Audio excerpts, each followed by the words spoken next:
And 80% of Minnesotans believe the wolf should be protected. Howling for Wolves is asking Minnesotans to respect our true wildlife manager, the wolf. Their survival is critical to our ecosystems, our communities, and even our economy. As highly intelligent animals with strong social bonds, Minnesota wolves deserve to be protected and admired. Learn more at howlingforwolves.org. Let's live and let howl. Navigating COVID while protecting yourself can be difficult. Fortunately, there's a hotline you can call with any questions. The Department of Indian Work St. Paul partnered with the Minnesota Department of Health to open the Twin Cities American Indian COVID-19 hotline. They provide information on vaccines, booster shots, and testing sites. Right now, booster shots are available to anyone over the age of 18 for those who are eligible. The Twin Cities American Indian COVID-19 hotline can also help with housing, food, medical, and educational support. If you or someone you know has questions about COVID-19, vaccinations, booster shots, or testing, please call 651-304-9986. Again, the number is 651-304-9986. The Twin Cities American Indian COVID-19 hotline is open for calls Monday through Friday from 8 a.m. to 5 p.m. Call the Twin Cities American Indian COVID-19 hotline at 651-304-9986. Hey, Cudahy to all my friends and relatives in four directions. This is Robert Pilot of Native Roots Radio presents I'm Awake. I'm here to ask you for your support. Finding honest Native-centered news is not easy. But with your support, we're able to provide accurate information about Standing Rock, Line 3, treaty violations, and COVID-19 in our Native communities. Please visit Native Roots Radio Network on Patreon and donate if you can. That's Native Roots Radio Network on Patreon. Pinigigi, and thank you for your support. Hey, Ogama, I've been hearing a lot about this term, climate justice. What is that? Climate justice is recognizing that the negative impacts of climate change don't affect all people equally. It also means transitioning from a fossil fuel-based economy to a more sustainable future. MN350 is one of the groups that's pushing for this transition to protect our futures. You can even get involved too. That's great, especially since I'm concerned about pipeline projects like Line 3. How can I help MN350? Just find them on Facebook or visit mn350.org. With a look at your AM 950 weather, I'm Patrick Lulia. Cloudy tonight with a low of 6, then sunshine on Friday with a high of 13. Crooners is back after an exciting winter renovation featuring a new dining room, the brand new Maggie's Lounge, and expanded main stage seating. That's Crooner Supper Club, just north of 694 off Highway 65 in Fridley. More at croonersmn.com. Portions of Native Roots Radio may be pre-recorded. It's a good day to be indigenous. Get up, stand up. They are going to become more brutal. Couldn't cut, hitting cut again. Because all the hippies were trying to be Indians anyway. They're going to become more repressive because it's a matter of dollars and their illusionary concepts of power. Hey, Victor. We must live in balance with the earth. And also with recent happenings at Wounded Knee. I am awake. Welcome to Native Roots Radio presents I'm Awake, and I'm your host, Wakanja Hade. Hey, Cudahy to all my friends and relatives in four directions. You are listening to Native Roots Radio presents I'm Awake, and I'm your host, like I said, Wakunja Hade, which means distant thunder, in Ho-Chunk, which is also means the people of the sacred voice. We're very sacred. Here we are, my colonized name is Robert Pilot. We discuss local and national Native news and events, and as you know, Native issues are human issues, and human issues are Native issues. And we talk about Native issues all around Turtle Island and updated news. And one of the things I want to bring up here is well, first I want to say is Ogama made it home safe. And just one second, Gina, you want to talk for a second while I let the dog out here for a second? Yeah, well, I can do that. Sitting in and giving us some Native Roots news, Gina Peltier of Honor the Earth. And it looks like the dog stopped barking, so I can talk a little bit more. And we're really happy that she's made it home safe. And let the dog out again. Gina, go ahead. Okay, thanks, Robert. I'm Gina Peltier. I am an organizer with Honor the Earth. And so Robert has invited me on the show just to go over a few things in the news. First, I'd like to start off with what I have been talking about all week long, which is the Hubert Woods Project. That is a very poisonous, dangerous wood facility that's going to be out of Cohasset. They did have a meeting, a community meeting, a city meeting, where they did say that they were going to allow public comment. And then when we were there at the city meeting, they denied public comment. And then they moved forward and approved of this project. And like we say, the city of Cohasset should not be the responsible government union to approve of such a project. And I just want to bring up a good example that there is an OSB plant in Hayward, Wisconsin, that does the same thing that Hubert wants to do outside of Cohasset. And this OSB plant outside of Hayward, Wisconsin, it has poisoned the waters of the Monocagoan.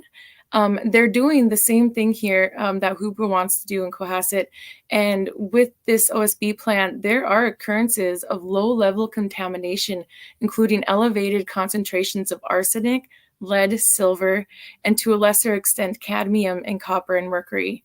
So if you want to learn more about the Hubert project that's going on and see how you can fight this and join and do more, go to protectmnforests.org. Again, that was protectmnforests.org.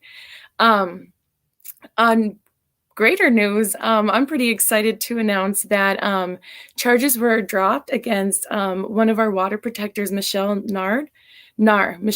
Sorry. She was found not guilty. It looks like last March, Michelle and dozens of others gathered at the Mississippi River in Grand Rapids, Minnesota, to commemorate the 30th anniversary of the largest ever oil spill in U.S. history from the Old Line 3 pipeline. Law enforcement kettled and all cited most everyone present at that peaceful commemoration. So 2 weeks ago, Michelle represented herself in a bench trial for a public nuisance charge with more than 30 supporters in the courtroom. And this week, she was found not guilty. Michelle had formally faced the court system in Itasca County as one of the 4 necessity valve turners. So Michelle did represent herself, and she was successful at that. And that's good news for us. That's a win on our side. So absolutely, that's awesome. So, go ahead. Yeah, I'll just move on with better news. There's so much doom and gloom with all we do trying to defend the water. In other news, in St. Paul, Minnesota yesterday, legislation authored by Representative Heather Keeler of DFL Moorhead to establish Indigenous Peoples Day as a state holiday. It was discussed and passed out of the House Education Policy Committee with a vote of 11-7 and 1 member absent. The holiday would be celebrated on the second Monday in October in place of Christopher Columbus Day. The bill also outlines that if schools happen to be in session on Indigenous Peoples Day, they should spend 1 hour of the day to focus on Indigenous issues. The bill is now on the agenda to be heard on the House State Government Finance Committee on Tuesday, March 15th. And it looks like Representative Keeler, she just asked that those who do support the bill send a few sentences of testimony to her legislative assistant, Robin Schmidt. They can send Robin an email at robin.schmidt@house.mn, and it's robin.schmidt@house.mn. And this is really exciting because, with my work and what I do, and I talk to everyone about everything that's going on, anyone I can. And it's surprising to see that a lot of people out there don't know Indigenous history, don't know a lot about the treaties. And a lot of them, don't know that Indigenous people still exist. And it's quite shocking. So this is quite exciting. Right. Well, we want to give a special shout out to Heather. Heather's on the show all the time, and she was just on last week. And we just really, as you, Gina, we really are so happy and proud of our young warrior women. And she has just been gangbusters as a House representative and doing good work in a good way. So that is great news. I love it. Yeah. And speaking of that too, I want to give a big shout out to Red Dawn Foster. She was recognized by the Wopila Thunder Valley. They honored and recognized her for all that she does. And I'm really appreciative of all her sacrifices and what she's accomplished and done.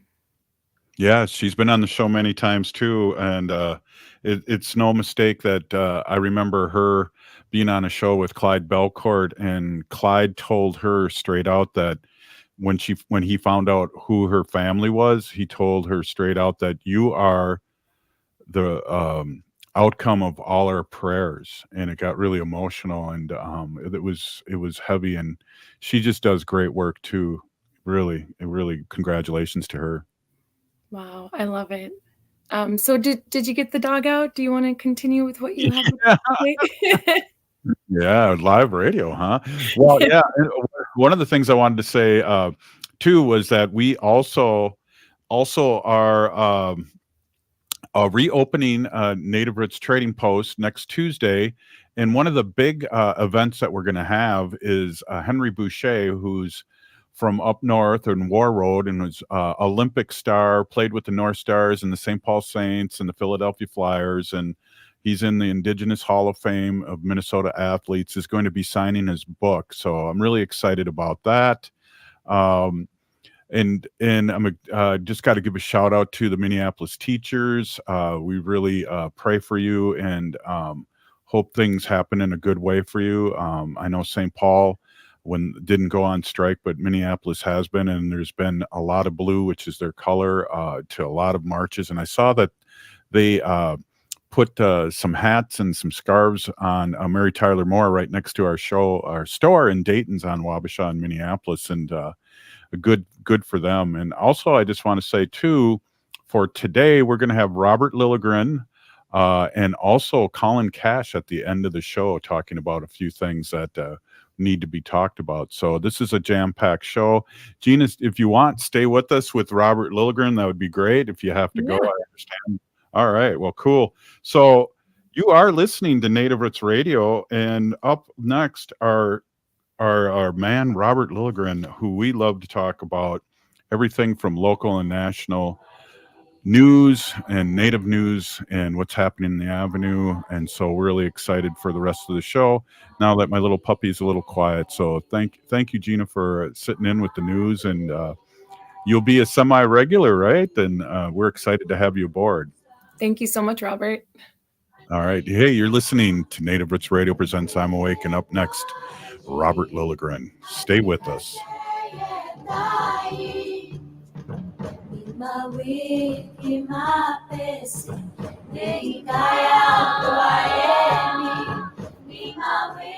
Life is a journey, and the Doherty Family College will help you get where you want to go.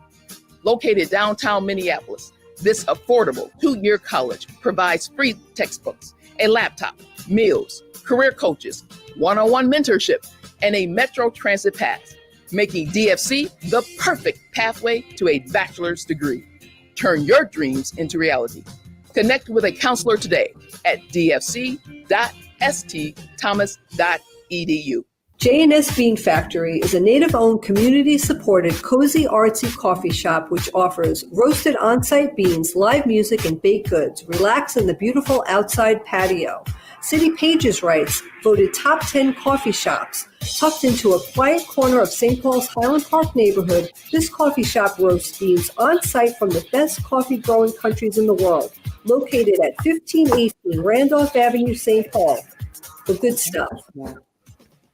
Hey, Olgama, I've been hearing a lot about this term, climate justice. What is that? Climate justice is recognizing that the negative impacts of climate change don't affect all people equally. It also means transitioning from a fossil fuel-based economy to a more sustainable future. MN350 is one of the groups that's pushing for this transition to protect our futures. You can even get involved too. That's great, especially since I'm concerned about pipeline projects like Line 3. How can I help MN350? Just find them on Facebook or visit mn350.org. The Senior Linkage Line is a free statewide service of the Minnesota Board on Aging in partnership with Trellis. I have volunteered with seniors nearly 15 years, working alongside their compassionate team. I am honored to partner with Trellis as we help our elders find housing, compare costs of Medicare prescriptions, and learn how to avoid fraud and scams targeting seniors. We help our elders optimize well-being as they age, and we can help you too. Reach out today at trellisconnects.org. Hi, this is Representative Sharice Davids from Kansas. I'm Ho Chunk, and you're listening to Native Roots Radio. And we're back to Native Roots Radio presents I'm Awake, and this is Robert Pilot. Hey, we are here. It is a Thursday, and we're here with Robert Lilligren, and we are always so excited to have Robert on, and we just have a really kind of like a fireside chat, without the fire. And we really have a lot in common and really have a lot of fun things to talk about and also serious things. And Robert, he's with the CEO of NADKI, Native American Community Development Institute. That's correct, right? Because so I get one in a row because I usually get you so confused with Dr. Stately, and then he gets mad, and then I call him Tony, and it just is just a crazy show by then. But no, I appreciate that, and I want to just say this portion is brought to you by MN 350, a grassroots organization fighting for climate justice. And so welcome. And it's Gina and Gina Peltier, and Wendy's doing some other business. And of course, Ogama is just got home today, and she just told me a little while ago. So we're really excited that she's excited. So it's just a great job. So thanks for coming on as usual, Robert. And what would we like to talk about? Well, first I want to say hi to Gina. I don't know if we've met before, so very nice to meet you. Hi, Robert. It's really nice to meet you. I've seen you on the show, and I'm really happy with all the work you've done, and thank you so much. Very kind. Thank you. Yeah, and we are really proud to have Robert on too. And I know this is like week 3, with the Russian invasion, and there's all these things going on, but you have good things happening too. And so we try to balance it out and talk a little bit history too of the Avenue in Minnesota and natives because we're old. Yes, we are old, and there's just so much going on. And I know last week when I was here with you and Wendy, Robert, I was kind of crabby. I think I was having a little bit of spring fever, tired of the winter, tired of the stressors of the war, the pandemic, and I acknowledge all of that. My privileges and things like that. I have a roof over my head, food in my stomach, but I was just done. And I'm pleased to report I'm much more positive this week. I think it's maybe because the days are getting longer, lots of good things happening in my work. So yeah, it's hard. It's hard, and especially somebody like you that's in the front line. And you do have the front lines. There's a lot of different. Be humble. I know you're humble, but there's a lot of different things coming at you and your organization. And I saw that big time, especially when we had our forgotten relatives, wall of forgotten relatives. Yeah. I mean, that just really perked of what you and your organization really does. And then I've really learned so much too by you being on the show, how connected you are and how much you support our community. And there's a lot of work, and you're in like 50 community, or you're in 50 like groups too, or what are they called? What are they called again? What? Committees, councils, committees. Yes. All those. Yeah. Once joke I was going to be on. I can't remember one of the national Native news networks, and they said we can only identify you by one title. They said, which of your 17 titles do you want us to use? Exactly. And I don't know if you know this, and I know you watch the show a lot, but Robert is a glass floor breaker for Native Americans, as being the first Native American city council member in Minneapolis, and many other things, but for quite a few years, and the mentoring of all candidates, a lot of candidates that worked for him. And so we're talking to a younger, older stage person. Is that a good way to put it? What is that, a younger, older stage? No, stage, like stage.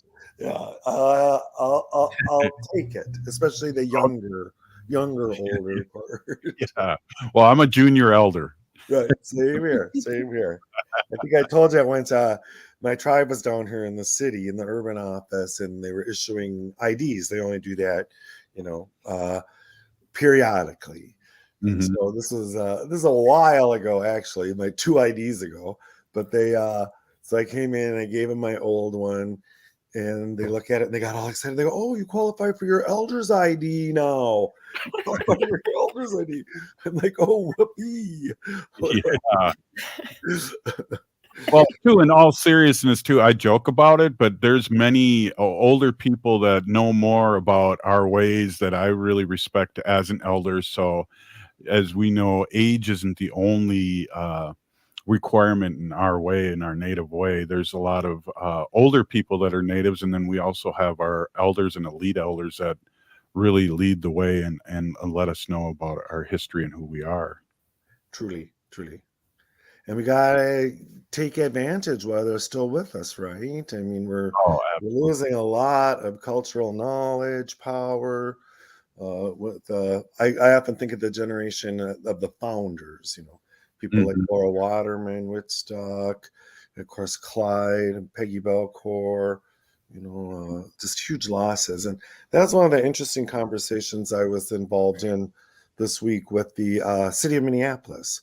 The mayor's office convened a conversation to see what the city can do to honor Clyde Belcourt.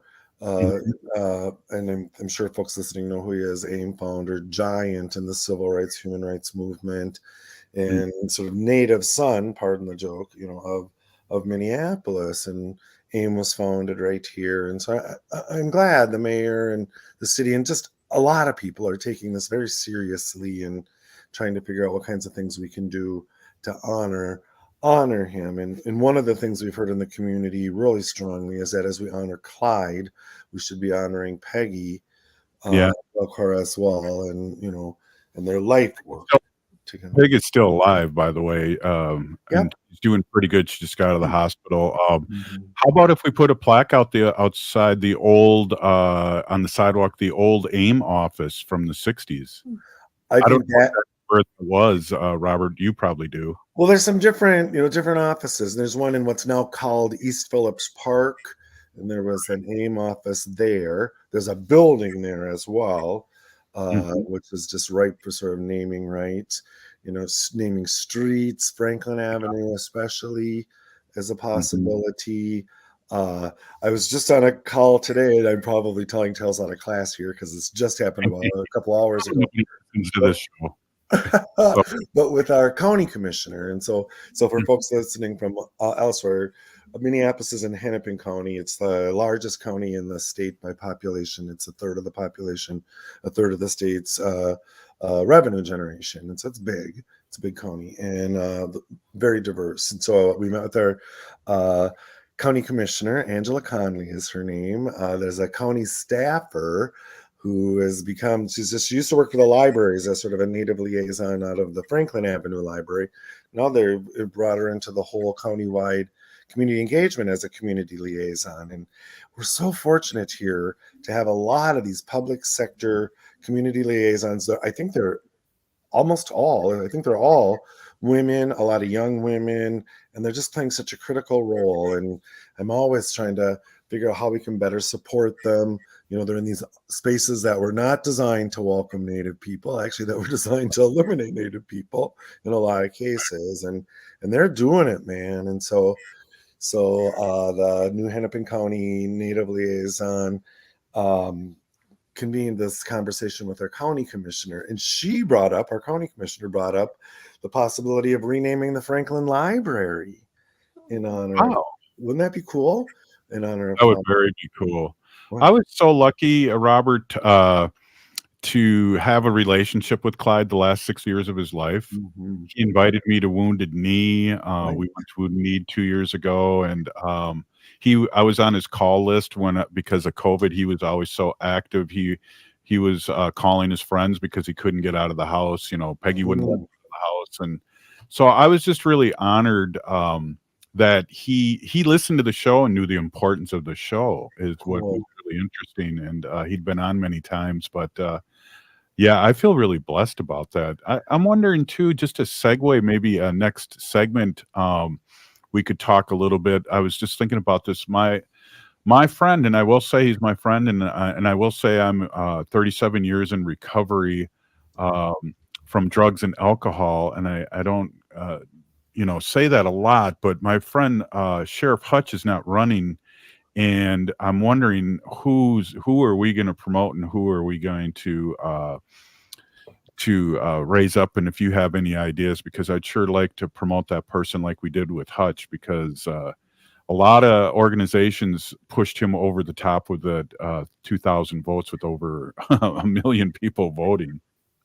Right. And the Native community was so key. And you were a big part of helping to move that along. And so with these new candidates, we need to make sure that we're building the relationships right and making sure that they're aware of our issues like Hutch did. I mean, I've never seen a county sheriff become so engaged with the community and stay engaged, right? Even after he was elected, he was something special for our community. It'd be a sad loss. I respect his decision. I think it's probably the right one at this point in his life. So he'll be missed. And hopefully he'll be back in some form. Right. We all know that people, they like to kick you when you're down and raise you when you're down too. So it's people are funny that way, but I really support him and what he's doing to make himself better. And that's all we can do is put some tobacco out and hope that he heals in what he has to heal and come back stronger. And it sounds like he is. And but we should try and talk and a little bit about that and some of the upcoming elections and people and Omar and all that stuff. So we'll be right back. I'm here with Robert, Lilligren, and Gina. This is Native Roots Radio presents I'm Awake. Children's Minnesota raises up children's health by raising the standards, hands, voices, the bar, the stakes, the questions, and the curtain on raising kids' health to the highest priority. With the most pediatric experts in the upper Midwest, we're setting the stage because kids need us, all of us. So let's raise them up so every kid can reach their best health. Children's Minnesota, the kid experts. Navigating COVID while protecting yourself can be difficult. Fortunately, there's a hotline you can call with any questions. The Department of Indian Work St. Paul partnered with the Minnesota Department of Health to open the Twin Cities American Indian COVID-19 hotline. They provide information on vaccines, booster shots, and testing sites. Right now, booster shots are available to anyone over the age of 18 for those who are eligible. The Twin Cities American Indian COVID-19 hotline can also help with housing, food, medical, and educational support. If you or someone you know has questions about COVID-19, vaccinations, booster shots, or testing, please call 651-304-9986. Again, the number is 651-304-9986. The Twin Cities American Indian COVID-19 hotline is open for calls Monday through Friday from 8 a.m. to 5 p.m. Call the Twin Cities American Indian COVID-19 hotline at 651-304-9986. J&S Bean Factory is a Native-owned, community-supported, cozy, artsy coffee shop which offers roasted on-site beans, live music, and baked goods. Relax in the beautiful outside patio. City Pages writes, voted top 10 coffee shops. Tucked into a quiet corner of St. Paul's Highland Park neighborhood, this coffee shop roasts beans on-site from the best coffee-growing countries in the world. Located at 1518 Randolph Avenue, St. Paul. The good stuff. If the statistics say that 1 in 3 Native women and 1 in 6 Native men have experienced sexual assault in their lifetime, it means our whole community is affected by sexual violence. 1 is too many. Don't stand by, stand up. Don't engage in acts of sexual violence and shut down the dirty jokes, the gossip, the victim blaming and shaming. As a community, we can change the way we respond. Contact the Minnesota Indian Women's Sexual Assault Coalition to attend a workshop to learn more. Sponsored by the Minnesota Indian Women's Sexual Assault Coalition. Hey, Ogama, I've been hearing a lot about this term, climate justice. What is that? Climate justice is recognizing that the negative impacts of climate change don't affect all people equally. It also means transitioning from a fossil fuel-based economy to a more sustainable future. MN350 is one of the groups that's pushing for this transition to protect our futures. You can even get involved too. That's great, especially since I'm concerned about pipeline projects like Line 3. How can I help MN350? Just find them on Facebook or visit mn350.org. This is Santita Jackson, Minneapolis, St. Paul. I couldn't be more excited about starting our days together, Monday through Friday, 6 to 8 a.m. on the Progressive Voice of Minnesota. Coming up this Saturday morning on AM 950, it's the Gardening with Joy and Holly radio show from 7 to 8 a.m. We'll be discussing how you can successfully start your seeds indoors, as well as cool season crops to grow this year. Our guest will be author Jessica Walliser, and we'll tackle your garden questions. That's all this Saturday morning from 7 to 8 a.m. right here on AM 950. Catch the replay Sunday mornings from 7 to 8 a.m. Tell a friend and let's grow together. With a look at your AM 950 weather, I'm Patrick Lulia. Cloudy tonight with a low of 6, then sunshine on Friday with a high of 13. Crooners is back after an exciting winter renovation featuring a new dining room, the brand new Maggie's Lounge, and expanded main stage seating. That's Crooner Supper Club, just north of 694 off Highway 65 in Fridley. More at croonersmn.com.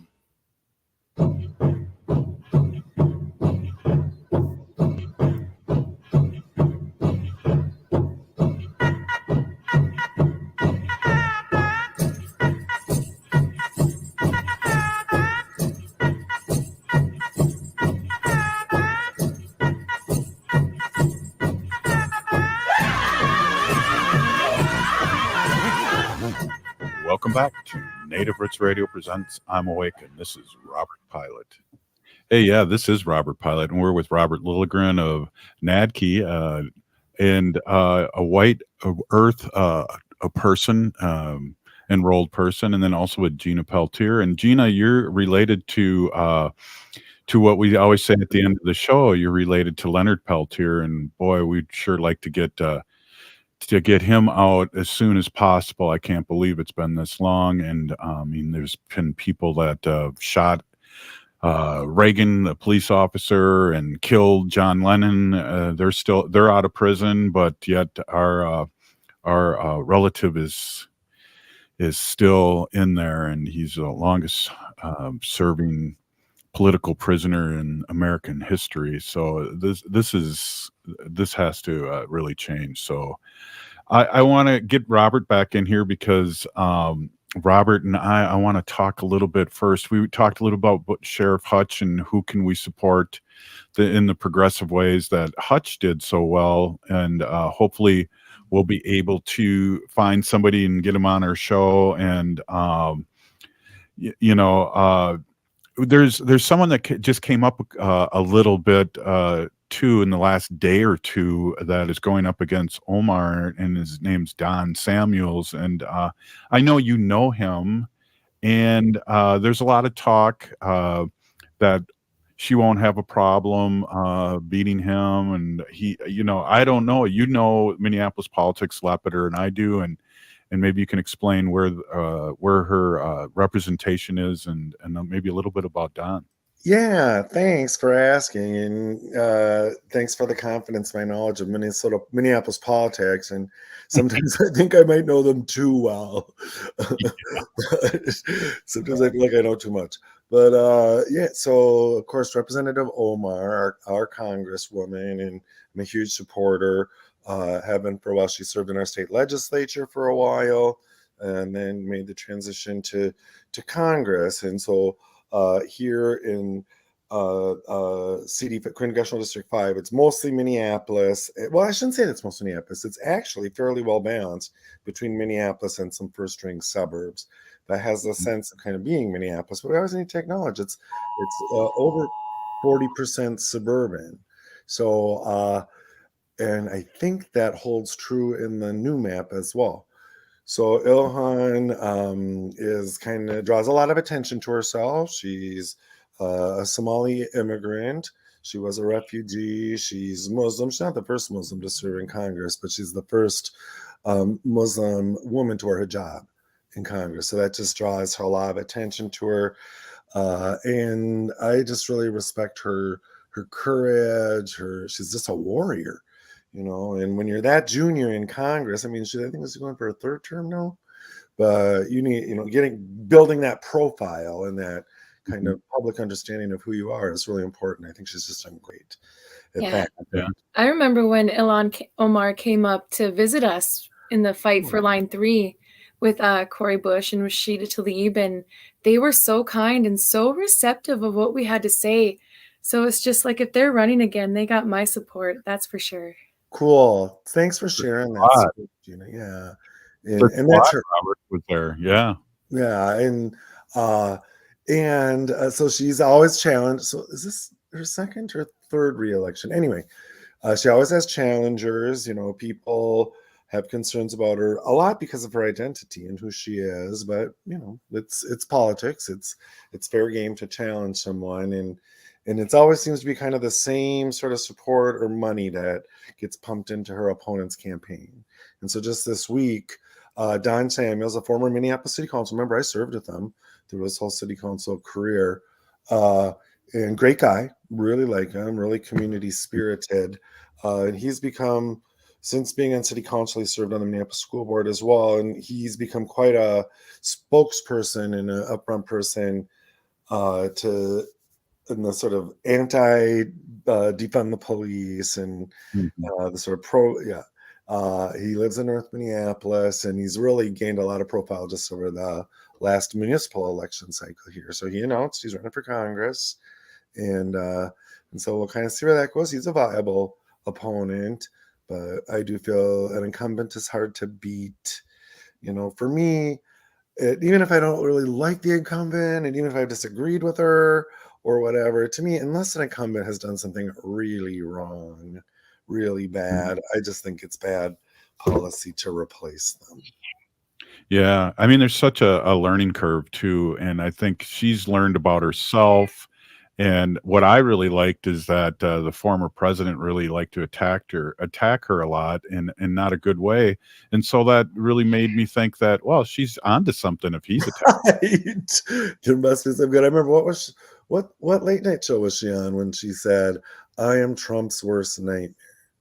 I am Trump's worst nightmare. And I thought, dang, you are, immigrant, Muslim, hijab wearing, you are his worst nightmare.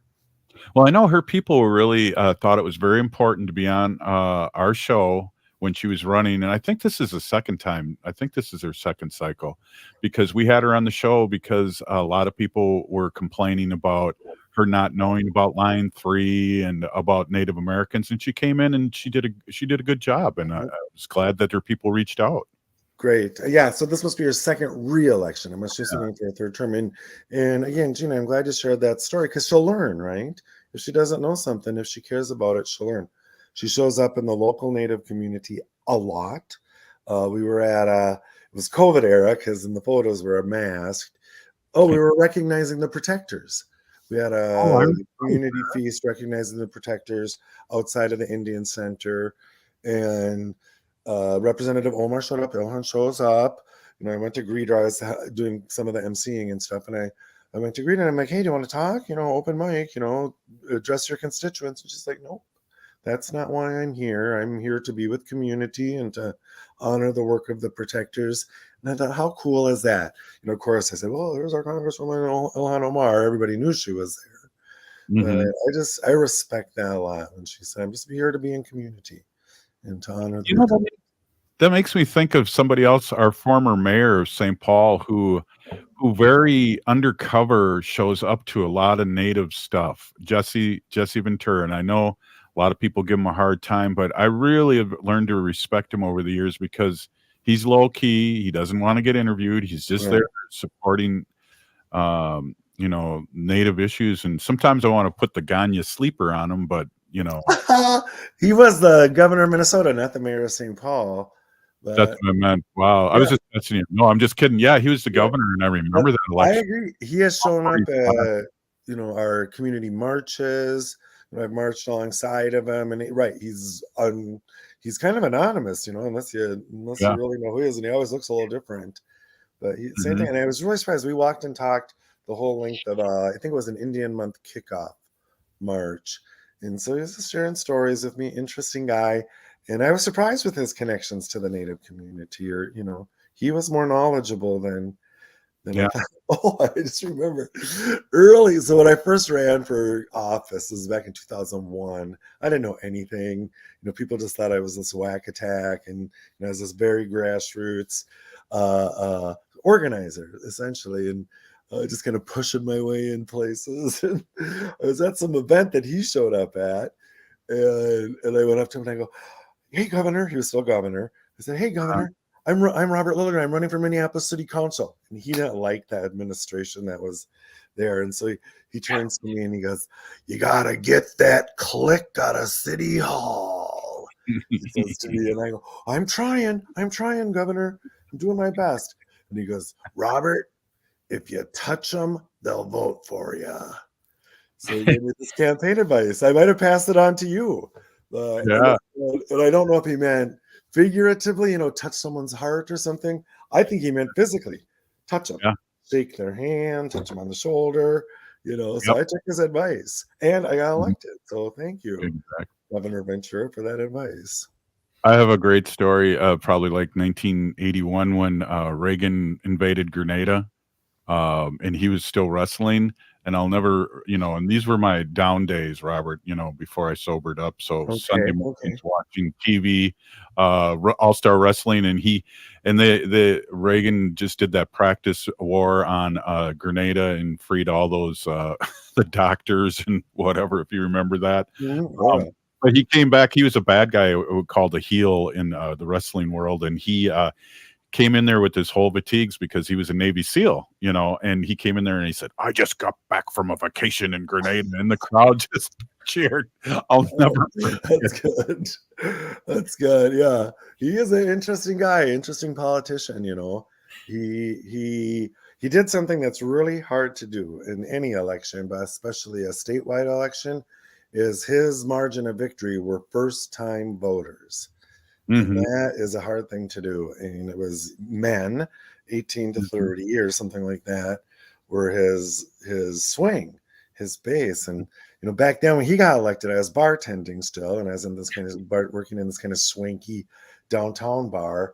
And these guys came over from his event, which was at a really nearby hotel just a couple blocks away.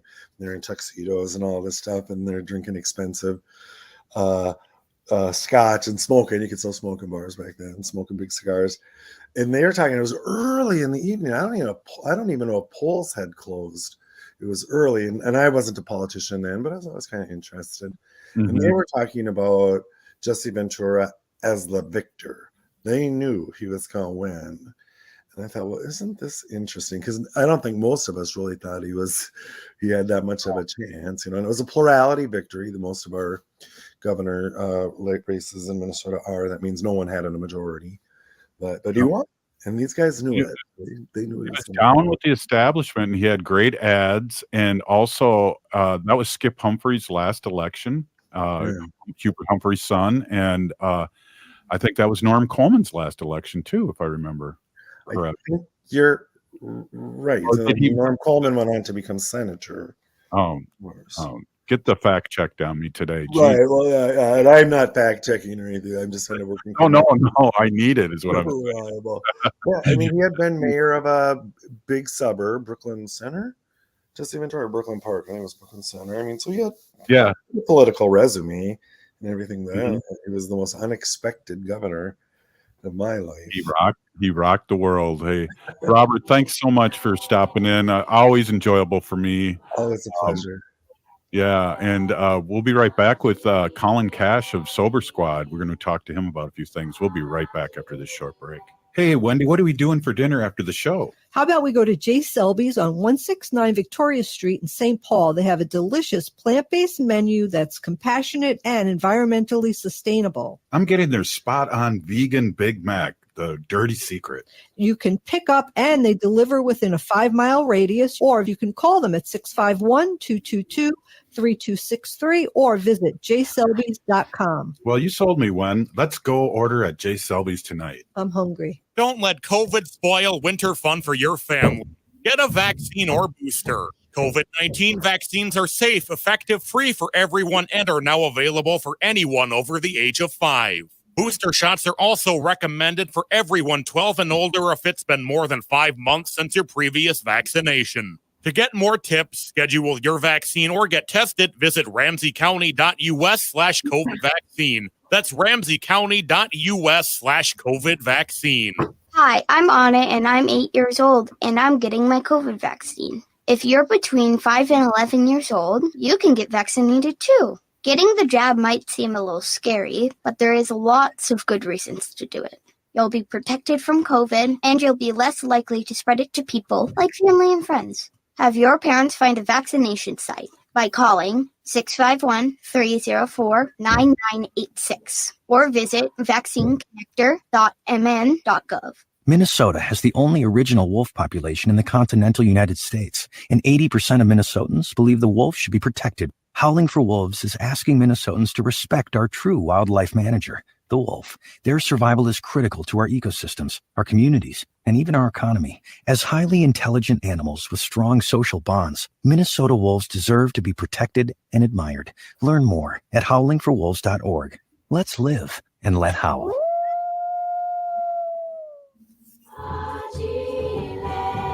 You're listening to Native Roots Radio. This spirit from Reservation Dogs. Get up and listen. Reservation Dogs.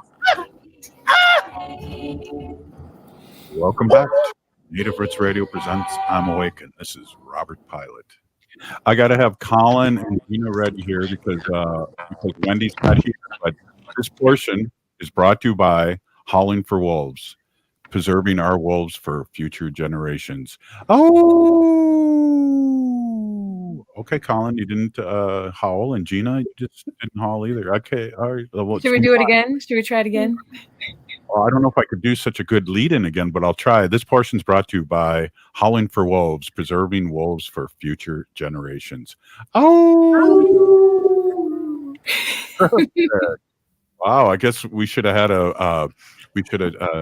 did a quick practice before the show because that second one was awesome. Hey, I'm here with Colin Cash, and he is the founder. He does a lot of other things too, but I just want to give you a quick shout out because I did talk a little bit about my 37 years of recovery and a little bit about Sheriff Hutch earlier in the show from drugs and alcohol. And you're the founder of Sober Squad, which I don't know if you mind because Colin, now we're in Chicago, Madison, Milwaukee, and other places too. And I don't know if you mind giving a little synopsis of what Sober Squad is. And again, welcome. And I'm still waiting for that hoodie you were going to send me, by the way. I just wanted to bring that up on live radio. I knew that question was coming. Okay, so I guess a quick synopsis would be Sober Squad is a grassroots recovery movement that expanded now to Arizona, Oklahoma, a lot of different reservations, Red Lake, Leech Lake, Mille Lacs. There's even like cities that started Sober Squads like St. Cloud, Brainerd, Minneapolis, and shout out to all the Sober Squad mentors that started these chapters and picked it up and made it their own and are lifting it. But we push back on the stigma and we are visible to show people that recovery is possible. And I have a box of stuff that's labeled Robert just sitting there. Gina and I were talking about t-shirts before the show, and it's just like Wendy said, I got 500. I could wear a t-shirt for every day of the week and still not run out. But I don't know if that was a compliment or not from her, but it's hard to tell when it comes to all my things.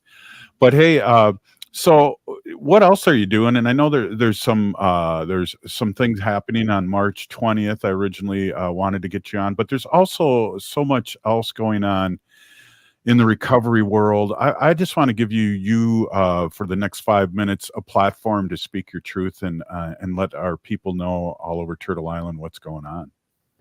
Okay, first off, I'm on my way to my girlfriend's birthday party. So shout out to Trina. I love you, baby. And then so on March 20th, we got an event coming up in Mille Lacs Casino.